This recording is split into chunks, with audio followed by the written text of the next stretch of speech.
Ini adalah masa-masa yang jahat.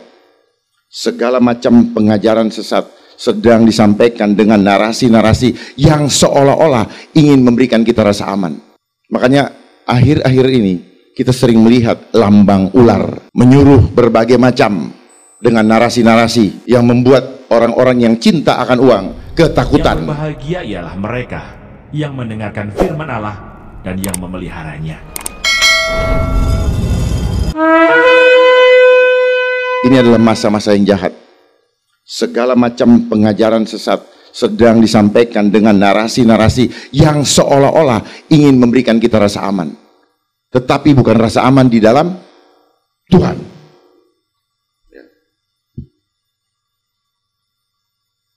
Tetapi rasa aman yang sesungguhnya adalah rasa aman di dalam Tuhan. Bukan yang disampaikan oleh para ahli-ahli itu. Karena seperti ahli Taurat, Yesus sendiri menghardik dia, hai kamu keturunan ular beludak. Udah tahu.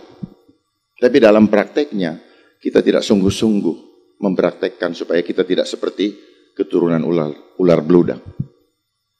Makanya akhir-akhir ini, kita sering melihat lambang ular menyuruh berbagai macam dengan narasi-narasi yang membuat orang-orang yang cinta akan uang ketakutan. Ketakutan dalam hidupnya. Sehingga banyak di antara kita jatuh. Habis mau gimana lagi? Kalau saya nggak begini, nanti saya nggak begitu. Kalau saya nggak begini, saya nggak sekolah. Kalau saya nggak begini, saya nggak bisa masuk mall. Kalau saya nggak begini, saya nggak bisa terbang. Dan sebagainya, alasan-alasan yang sebenarnya kita takluk. Karena kita memelihara kebutuhan jasmani kita. Saya minta maaf kalau ada yang tidak senang. Dan saya harus sampaikan ini apa adanya. Karena kalau kita makan, sudah waktunya, bukan waktunya lagi kita makan bubur. Tapi kita harus makan makanan keras. Karena saat ini mereka sedang akan memperlakukan kita dengan sangat keras. Jadi kalau kita berjalan dengan santai-santai aja, orang yang santai berjalan dia akan lemah. Tapi orang yang selalu diperlakukan secara keras, hidupnya akan kuat. Amin. Baik, untuk tidak memperpanjang waktu, saya akan mulai saja. Tema yang Tuhan berikan dalam hati saya adalah akuilah Tuhan dalam setiap lakumu. Kita ambil dari Amsal 3 ayat 5 sampai 6. Tolong kalau ada yang bawa catatan, tolong dicatat supaya bisa dibagikan. Sehingga ini yang disebut berbuah banyak. Berbuah banyak artinya apa? Terjadi multiplikasi. Jadi Bapak Ibu harus bisa membagikan kepada orang di sekitar Bapak. Terutama keluarga, baru tetangga, baru orang lain. Jangan kita menyelamatkan orang lain, tapi di internal kita atau rumah tangga kita atau di keluarga kita, mereka banyak yang disesatkan. Karena kesuksesan kita bukan kesuksesan pribadi per pribadi. Di depan mata Tuhan, sukses itu apa? Semuanya harus lulus, semuanya harus mengenal Tuhan. Amin. Amsal 3 ayat 5 sampai dengan 6. Percayalah kepada Tuhan dengan segenap hatimu. Mari kita baca sama-sama. Percayalah kepada Tuhan dengan segenap hatimu, dan janganlah bersandar kepada pengertianmu sendiri. Akuilah Dia dalam segala lakumu, maka Ia akan meluruskan jalanmu. Kita gantimu denganku. Kita ulangi lagi. Mari kita perkatakan kepada diri sendiri. Percayalah kepada Tuhan dengan segenap, dan janganlah bersandar kepada pengertianku sendiri. Akuilah Dia dalam segala lakumu, maka Ia akan meluruskan jalanmu. Amin. Bisa dipahami? Bisa dipahami? Mudah nggak melaksanakannya? Ayat ini dari saya kecil sering dibacakan oleh orang tua saya. Saya sering dengar dari para pendeta, tapi di dalam pelaksanaannya nggak ngerti harus gimana. Seolah-olah kita akui hanya dengan mulut, enggak. Seolah-olah kita hanya pergi datang berkumpul seperti ini mengakui, enggak. Tetapi mengakui itu bukan hanya dari mulut, tetapi harus dari hati. Hati itu adalah jiwa. Selama ini kita bilang hati-hati, kita bingung juga. Hati itu apa? Ternyata hati itu jiwa. Dan jiwa adalah zona peperangan. Zona peperangan antara iblis dengan Roh Kudus. Sehingga yang sedang direbut adalah jiwa. Nanti saya terangkan kenapa jiwa mereka rebut. Karena tubuh jasmani kita ini akan hancur, tetapi kita akan kembali kepada Dia. Yang kembali apa? Rohnya. Jiwa ini hanya catatan dosa, catatan amal, catatan perbuatan kita yang akan dinilai oleh Tuhan. Jadi begitu tubuh jasmani kita ini, catatan kita selesai, buku ditutup, roh kita kembali. Kembalinya diterima atau enggak? Kalau diterima, maka akan terjadi perkawinan anak domba Allah. Nah, itu ternyata yang akan dirusak oleh mereka, supaya kita tidak diterima pada saat perkawinan anak domba Allah. Saya juga dulu nggak ngerti, apa masa anak domba perkawinan, nggak ngerti. Ternyata kita ini adalah calon mempelai, bukan mempelai loh. Mempelai kalau udah jadi loh, baru calon. Dan calon itu bisa jadi, bisa enggak. Nah, apa yang akan membuat kita gagal menjadi calon mempelai wanita? Ketika kita tidak mengakui Dia dalam segala laku kita. Apakah cuma mengakui bahwa saya orang Kristen? Oh enggak. Jangan kita punya roh agamawi lagi ya. Karena agama hanya cara untuk membuat kita mendekat atau mencari Tuhan. Tetapi kita sebagai anak-anak terang, Tuhan sendiri yang datang untuk mencari kita. Amin. Bedakan itu. Itulah membuat orang-orang yang begitu fanatik dengan agama malah tidak pernah mencari ketemu dengan Tuhan. Hanya dalam angan-angan. Makanya cirinya apa? Sampai sekarang pada takut. Itu opa, oma, jangan takut. Ini saya lihat langsung. Mbak di sebelahnya yang lebih muda, jangan takut. Saya ngomong ini sebenarnya arahnya ke sana. Gitu. Jadi sedih gitu loh. Kalau kita sudah nggak takut, maka tidak ada selubung. 2 Korintus 3 ayat 18. Dan kamu harus memancarkan. Memancar itu apa? Mukanya, bukan kepalanya, bukan telinganya. Muka kita harus memancarkan kemuliaan Allah dengan muka yang tidak berselubung. Firmannya udah tahu, prakteknya tidak ngerti. Ini penting gitu. Jangan dipikir yang seperti itu berhikmat. Itu bukan berhikmat. Berhikmat itu cuma satu pilihannya, takut akan Tuhan. Jadi jangan bilang, oh ini kan berhikmat. Itu adalah kebebalan. Mohon maaf. Saya harus sampaikan ini apa adanya, supaya ngerti gitu. Bebal kita. Yang dipakai selama ini narasi-narasi yang dimunculkan di media, itu adalah penyesatan. Membuat kita tidak mengenal Tuhan dengan benar. Mengenal Tuhan atau mengakui Tuhan dengan benar, artinya kemanapun juga, roh yang ada di dalamku lebih besar daripada amin kan. Kalau sudah amin, Tuhan Yesus mendengar itu. Karena amin adalah, Yesus adalah ya dan amin. Kalau bahasa Inggrisnya yes and amen. Makanya kenapa bahasa Inggris pakai yes. Dia selalu menggunakan kata dan ada makna. Ya, yes. Jadi akuilah Dia dalam segala lakumu, maka Ia akan meluruskan jalanmu. Baik, kita kupas. Kenapa kita harus percaya penuh kepada Tuhan? Kenapa kita harus percaya penuh kepada Tuhan? Kita baca dalam Wahyu 1 ayat 17 sampai 18. Wahyu ini ditulis oleh Rasul Yohanes untuk kita semua di akhir zaman ini, agar kita kuat menghadapi penganiayaan berat, di mana ketika itu ditulis karena orang-orang Kristen menerima pengajaran-pengajaran palsu atau sesat. Dan kemudian sudah banyak yang apatis. Seperti saat ini. Dan mereka begitu hebat membuat kita apatis. Dengan apa?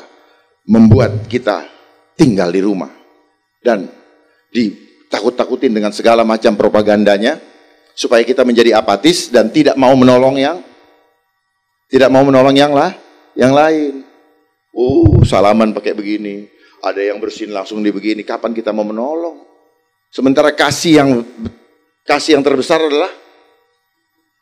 adalah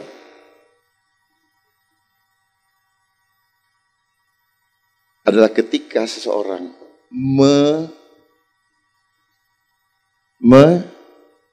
mengorbankan nyawanya untuk sahabatnya. Boro-boro mau mengorbankan nyawanya, megang aja nggak mau. Paham ya? Sosial apa namanya? Gimana mau nolong? Megang aja nggak mau, jaga jarak. Itu namanya sesat. Ya. Sesat. Saya bertanggungjawabkan apa yang saya ngomong ini. Karena ini adalah permainan. Ini yang disebut dengan tipu muslihat iblis. Mestinya kita melihat kebenaran, tetapi karena kita ketipu, kita menganggap ini adalah berhikmat. Begitu Pak Sanusi. Ini sahabat saya, uangnya banyak. Saya pernah dulu dikasih uang dulu. Mau pergi terbang ke mana lah, itu Thailand atau kemana. Diberi duit sama beliau, jadi ada jajan. Tapi jangan kita bersandar kepada uang, karena uang inilah yang membuat kita menjadi jauh dari Tuhan, tanpa kita sadari. Ya. Karena di uang ini yang kita kejar bukan uang kertasnya, tapi angkanya.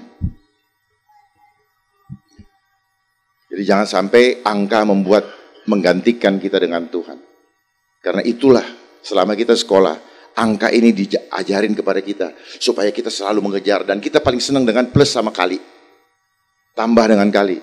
Kita paling nggak suka dengan kurang dan bagi. Tetapi kalau kita buat laporan, kita senangnya kurang dan bagi, supaya yang plus sama kalinya bisa kita sembunyikan. Sekolah yang kita lewati semua membuat kita menjadi orang yang tidak punya kemampuan skill. Hanya pegang satu ijazah. Datang ke bos Sanusi, Pak lamar dong, saya melamar dong, gaji saya dong. Akhirnya di zaman ini, karena kita tergantung kepada ijazah, lapangan pekerjaan diganti sama robot, sama mesin. Mampus semua kita. Karena kita nggak siap. Kita memang sengaja. Pertanyaannya, apa ada gunanya nggak Pak sekolah? Saya dulu pikir berguna. Sekarang saya katakan tidak berguna. Kenapa? Karena mereka sedang merencanakan untuk apa? Membuat tidak ada habisnya lapangan pekerjaan. Diganti dengan IT.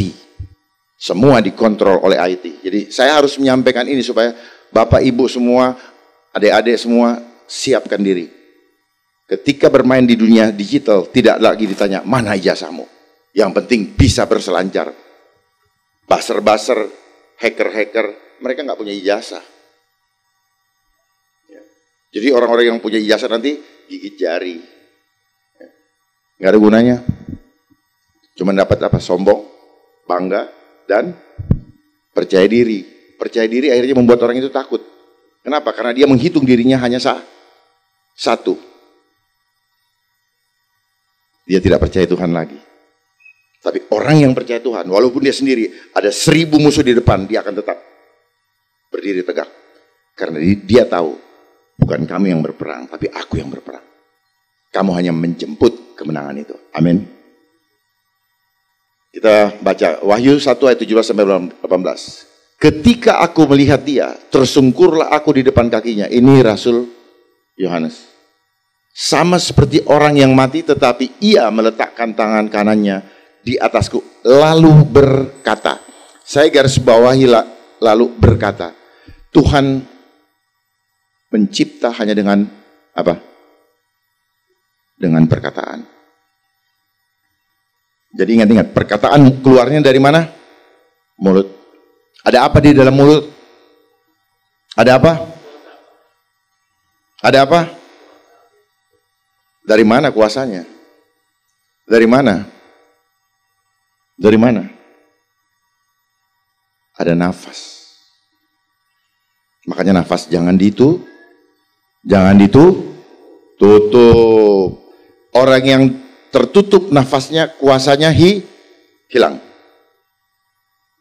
Nah, itu rahasianya. Coba cek. Kalau orang sudah tidak bernafas, langsung udah mulai cengap-cengap. Berikan oksigen.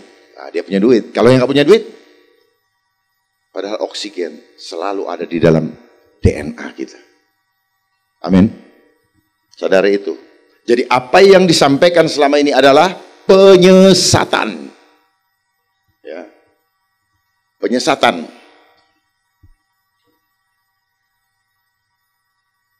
Kenapa masih mau disesatkan? Ya, yang disampaikan selama ini adalah penyesatan.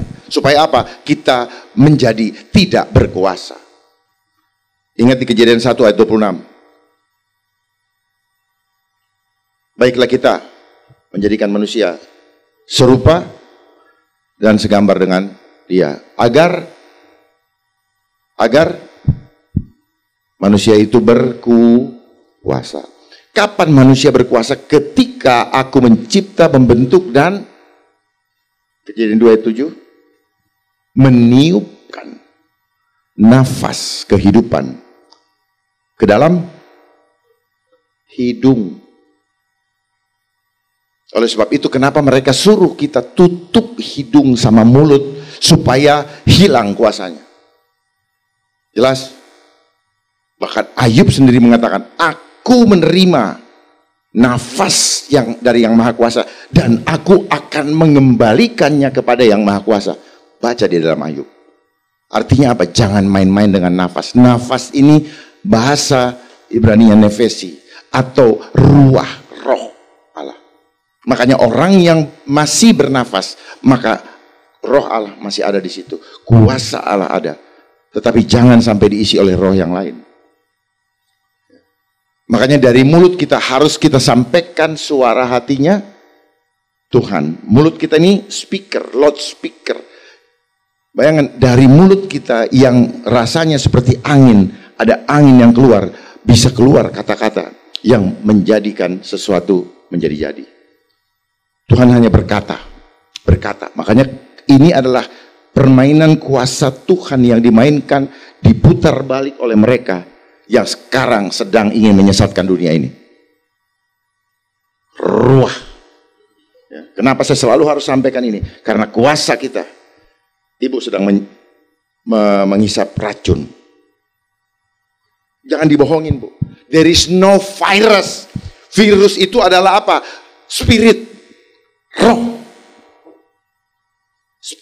Makanya orang yang sudah ini tetap itu, dia sudah kepekaannya, kemampuannya untuk menganalisa sudah hilang.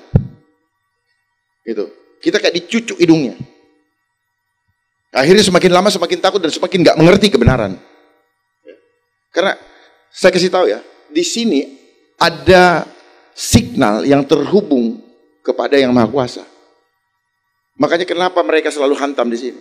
Kenapa bukan ambil aja dari mulut? Karena di sini ada gland pineal, kelenjar yang membuat kita terhubung dengan Yang Maha Kuasa. Itu yang dihantam. Di dalam kepala kita ada namanya talamus. Talamus itu signal ke atas, makanya dia connect ini. Ya. Jadi harus paham itu. Kalau nggak paham, jadi keselamatan itu hubungan kita dengan Tuhan, tetapi tanggung jawab kita memelihara instrumen-instrumen di dalam diri kita, itu tanggung jawab kita. Seperti radio, radionya ada, tapi tidak akan bisa menerima pancaran dari stasiun radio manakala instrumen di dalamnya rusak. Nah, kita selama ini tidak dipaham. Kita bilang, yo yang penting percaya. Oh nggak bisa. Percaya gimana? Akhirnya jadi tersesat kok. Karena kita hanya berpikir kita hanya melihat bahwa oh yang penting percaya kita selamat. Enggak. Begitu dirusak instrumen dalam tubuh, maka rusak hubungan dengan Tuhan. Karena tubuhmu adalah bait Allah. Barang siapa yang merusaknya, dia akan kuhancurkan. Karena bait Allah adalah kamu. Itu yang mau dihancurkan. Berikutnya. Lalu berkata, jangan takut. Aku adalah yang awal dan yang akhir. Dan yang hidup.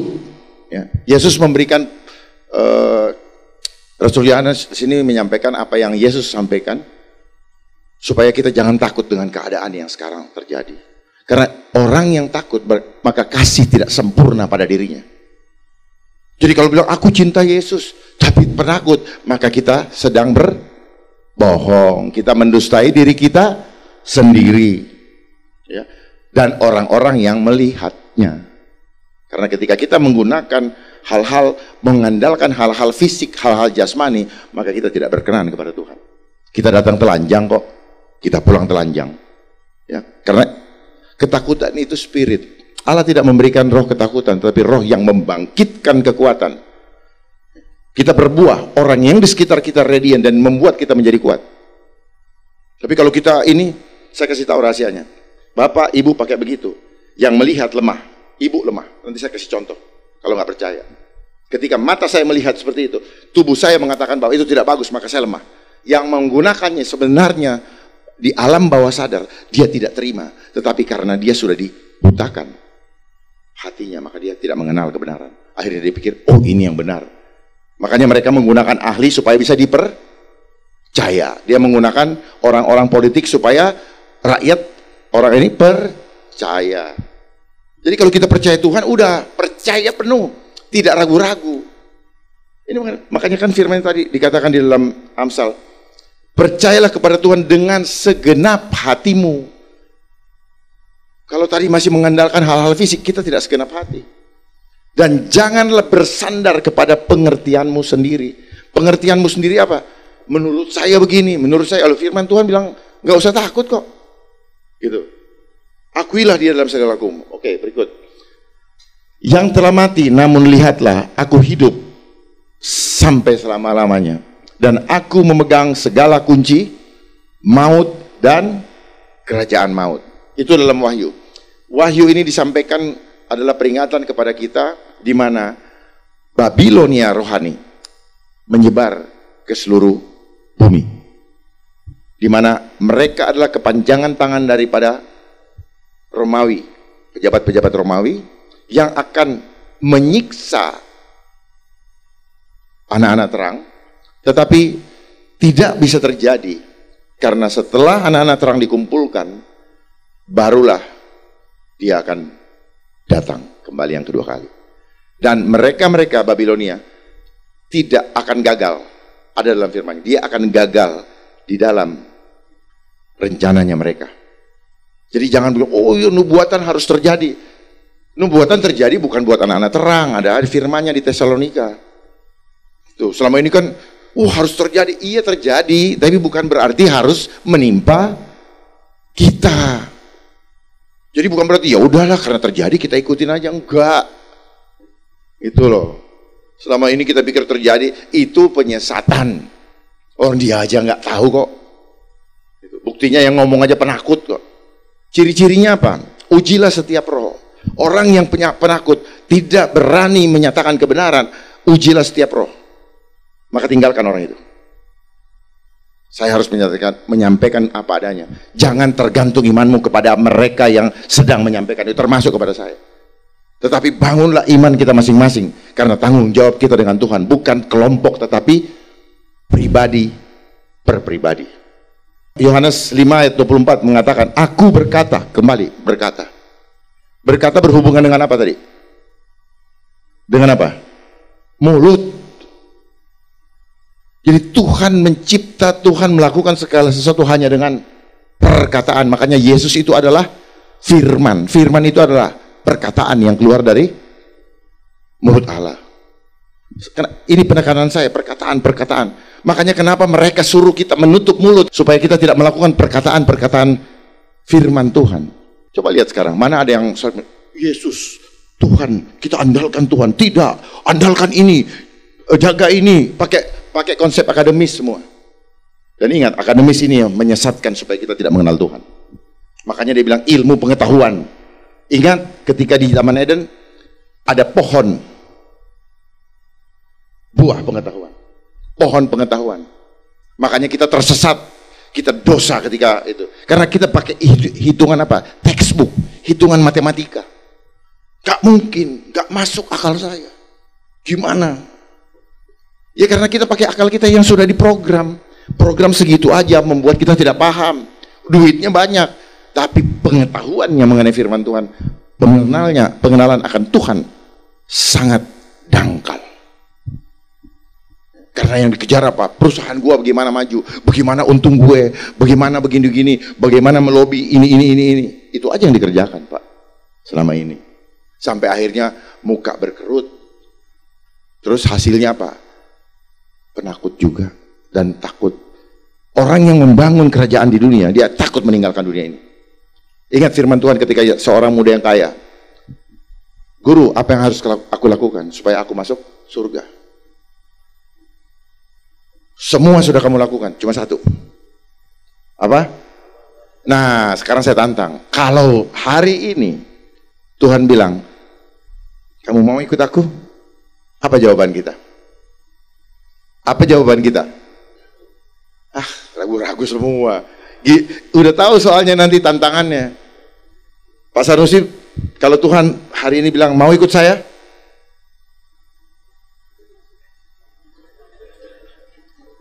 Tuhan yang ngasih syarat atau Pak Sanusi kasih syarat? Kayaknya Pak Sanusi yang ngasih syarat sama Tuhan.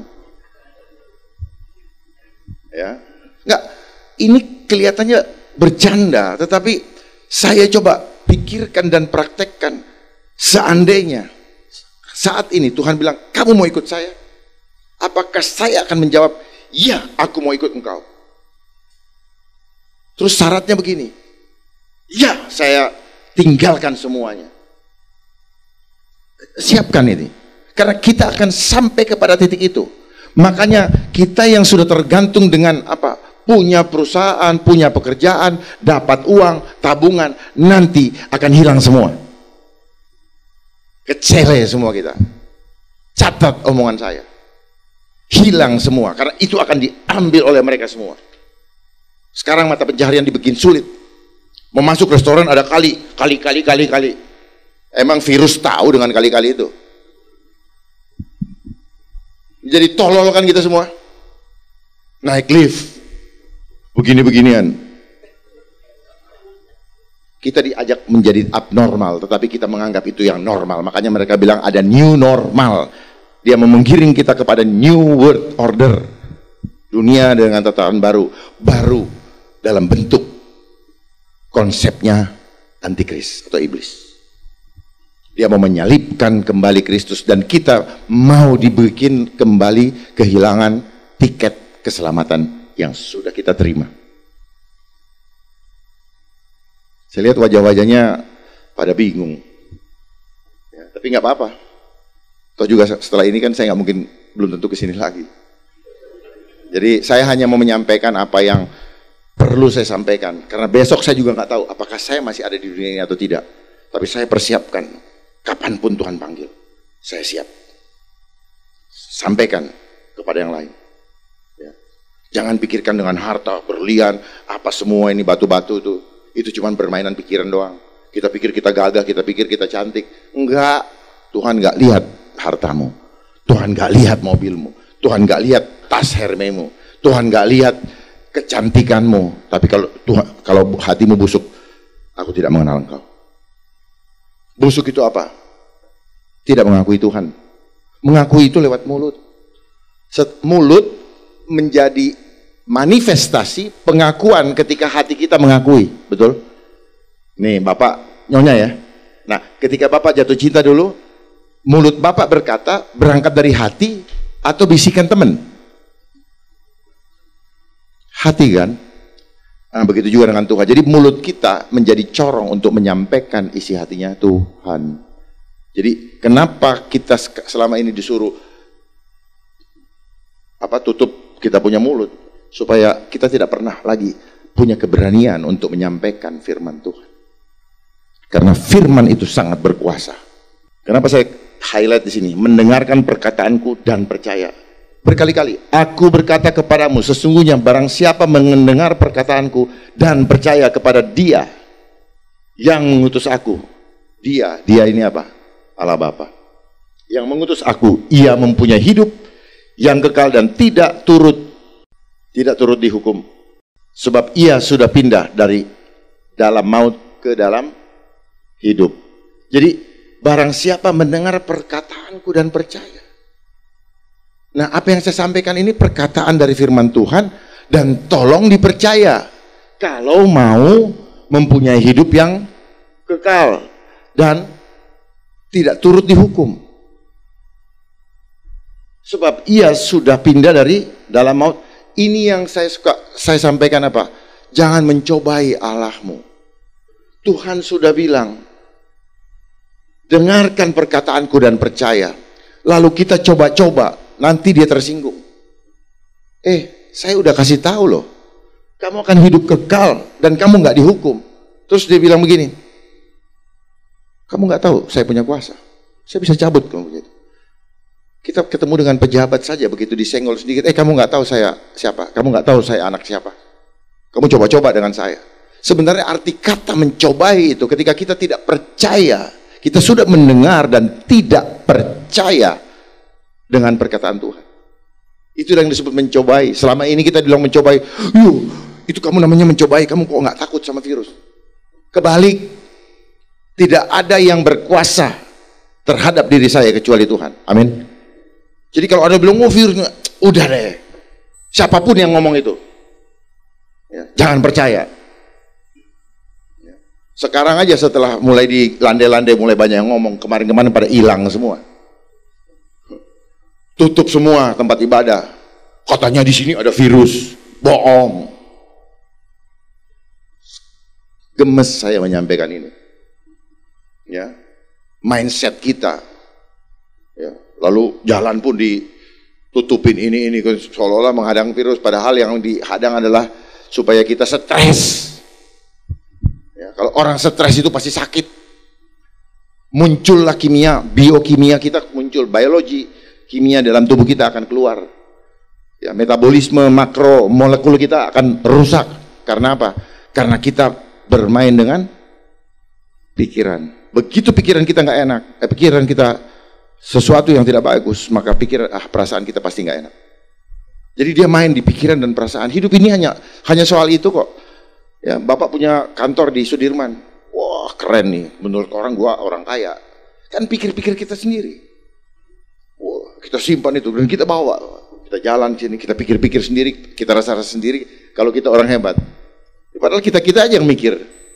Dan itu dibentuk oleh sistem untuk selalu berpikir-pikir bahwa kita orang hebat atau orang yang lemah. Kasihan ya kita. Selama ini digiring oleh sistem. Berikutnya Kisah Rasul 4 ayat 12. Nah ini. Kenapa kita harus percaya penuh kepada Tuhan? Jawabannya ini. Dan keselamatan tidak ada dalam siapapun. Tidak ada di dalam konsep protokol setan itu. Inilah protokol Tuhan. Dan keselamatan, ayo kita baca sama-sama. Dan keselamatan tidak ada di dalam siapapun juga selain di dalam Dia yang olehnya kita dapat diselamatkan. Lalu kenapa kita percaya sama yang lain? Firman Tuhan di dalam Matius ketika Yesus mengajak murid-murid naik ke Gunung Tabor, ketika Petrus ingin menyamaratakan Yesus dengan Musa dan Elia, lalu surga intervensi. Inilah anakku yang kukasihi, kepadanya aku berkenan, dengarkanlah dia. Disuruh dengar televisi nggak? Disuruh dengar media nggak? Disuruh dengar siapa itulah? Nggak ada. Dia. Musa aja nggak usah didengerin. Elia lagi, manusia. Elia itu mewakili manusia, Musa mewakili para nabi dan hukum Taurat, karena Yesus datang untuk memberikan kita kasih karunia, keselamatan yang cuma-cuma. Jadi iman kita adalah iman kasih karunia untuk menjalankan perjanjian kembali antara Tuhan dengan Abraham. Abraham adalah bapak iman, Sarah kasih karunia. Jadi iman dengan kasih karunia harus selalu bergandengan, karena keselamatan bukan karena hasil usaha kita, tetapi adalah pemberian cuma-cuma. Tetapi kalau hukum Taurat itu berbeda, seolah-olah keselamatan adalah hasil upaya kita, makanya kita tidak mungkin bisa menjalankan semua itu. Siapa dia di sini? Yesua. Arti dalam Ibrani adalah keselamatan dari Yahweh. Yang selama ini kita selalu bilang Yesus, Yesus, Yesus. Ternyata keselamatan itu artinya Yesua. Dia di sini adalah Yesua. Arti dalam bahasa Ibrani adalah keselamatan dari Yahweh. Ya, supaya kita lebih paham. Yahweh tertulis di DNA kita. Jadi di dalam tubuh Bapak Ibu itu tertulis nama Yahweh. Artinya kita adalah diberi tanda. Itu sebagai tanda. Bukan mark of the beast. Mark of God. Signature of God. Jadi di dalam tubuh kita sudah ada. Makanya kenapa mereka menggunakan isu kesehatan supaya mereka bisa masuk menyentuh tubuh manusia. Gitu. Ya. Kita seolah-olah firman Tuhan itu membuat kita hipnotis. Oh, ada wabah. Oh, ada gempa bumi. Saya mau mengingatkan, ingat nggak lambang pelangi? Perjanjian Tuhan dengan siapa? Nabi Nuh. Apa yang Tuhan katakan kepada Nabi Nuh? Apa? Jangan ragu-ragu. Aku tidak akan lagi menghancurkan bumi ini. Walaupun manusia berbuat jahat. Artinya apa? Tidak ada lagi setelah itu. Yang ada adalah perbuatan manusia-manusia yang jahat. Bukan berarti itu dari Tuhan. Termasuk gempa bumi ternyata. Termasuk tsunami. Ternyata itu by design. Ya. Makanya jangan pakai akal. Kalau pakai akal nggak nyampe. Karena mereka berusaha untuk membatasi cara berpikir kita. Lihat gempa tektonik, teknologi elektronik. Oh, kita pikir ilmu pengetahuan, teorinya begini. Oh, ternyata kalau kita nggak ngerti ya kita pasti, ini. Termasuk di cuaca nih yang sekarang terjadi nih. Ini by design.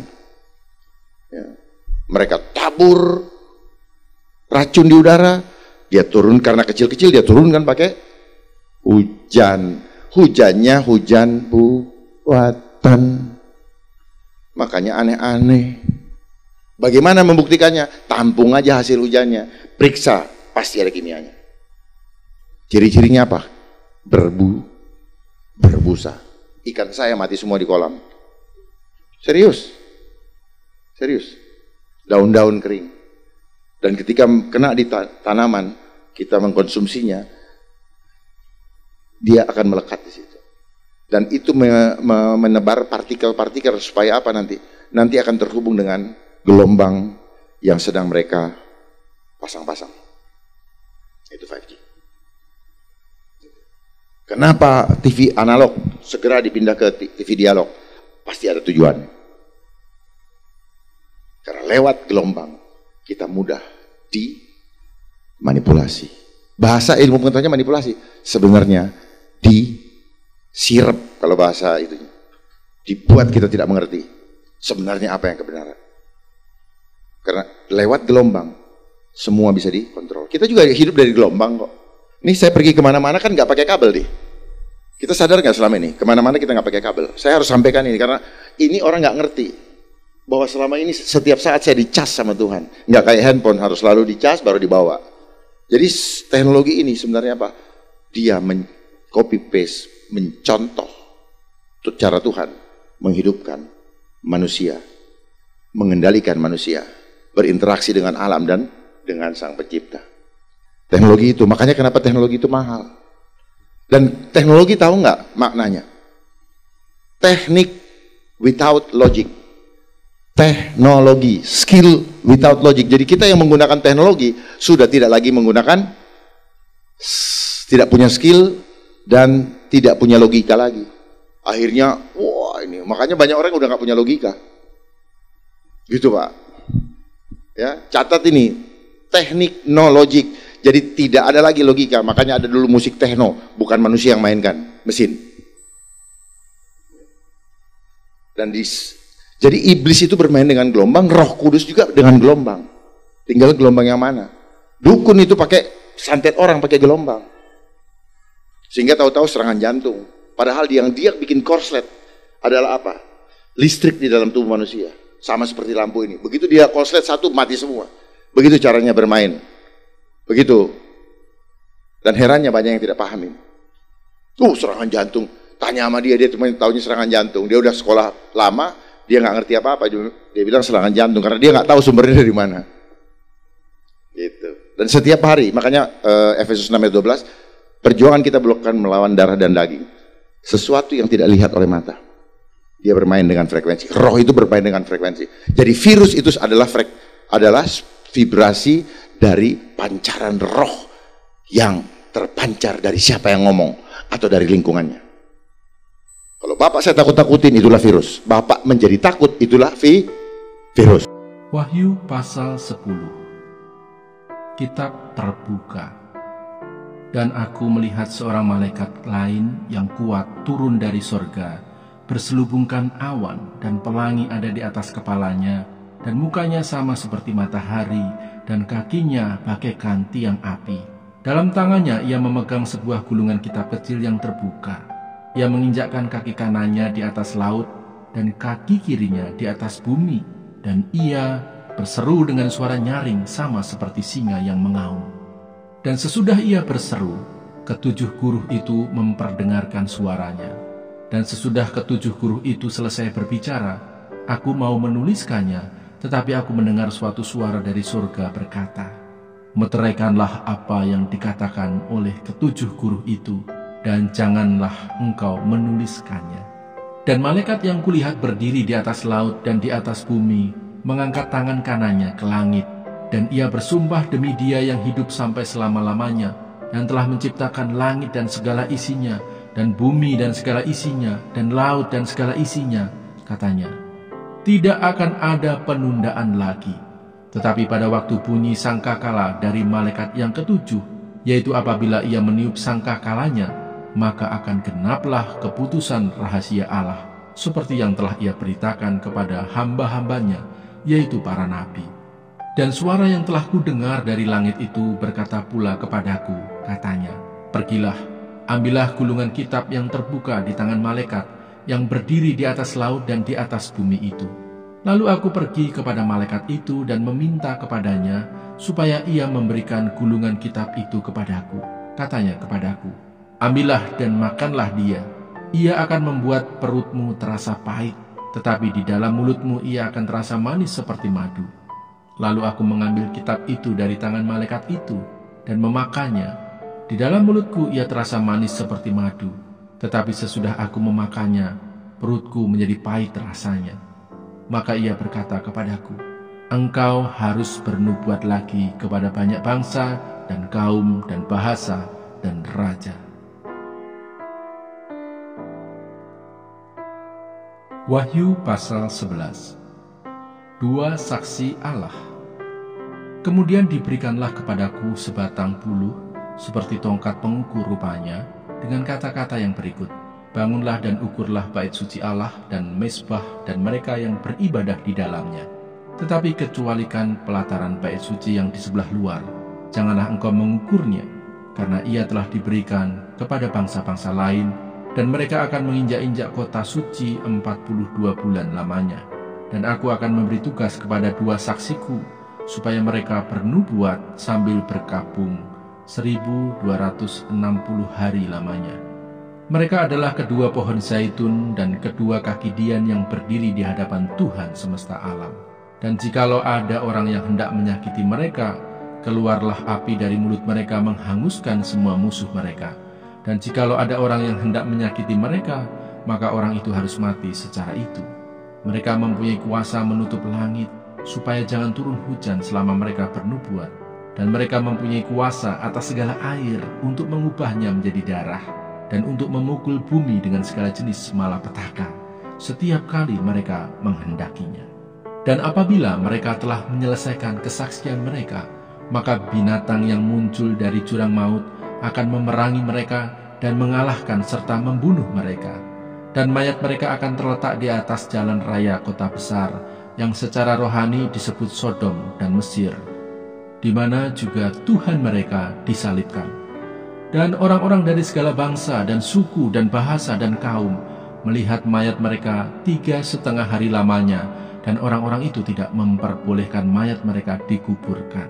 Dan mereka yang diam di atas bumi bergembira dan bersukacita atas mereka itu, dan berpesta dan saling mengirim hadiah, karena kedua nabi itu telah merupakan siksaan bagi semua orang yang diam di atas bumi. 3,5 hari kemudian masuklah roh kehidupan dari Allah ke dalam mereka, sehingga mereka bangkit, dan semua orang yang melihat mereka menjadi sangat takut. Dan orang-orang itu mendengar suatu suara yang nyaring dari sorga berkata kepada mereka, "Naiklah kemari." Lalu naiklah mereka ke langit, diselubungi awan, disaksikan oleh musuh-musuh mereka. Pada saat itu terjadilah gempa bumi yang dahsyat, dan 1/10 bagian dari kota itu rubuh, dan 7.000 orang mati oleh gempa bumi itu. Dan orang-orang lain sangat ketakutan, lalu memuliakan Allah yang di sorga. Celaka yang kedua sudah lewat. Lihatlah, celaka yang ketiga segera menyusul. Yang berbahagia ialah mereka yang mendengarkan firman Allah dan yang memeliharanya.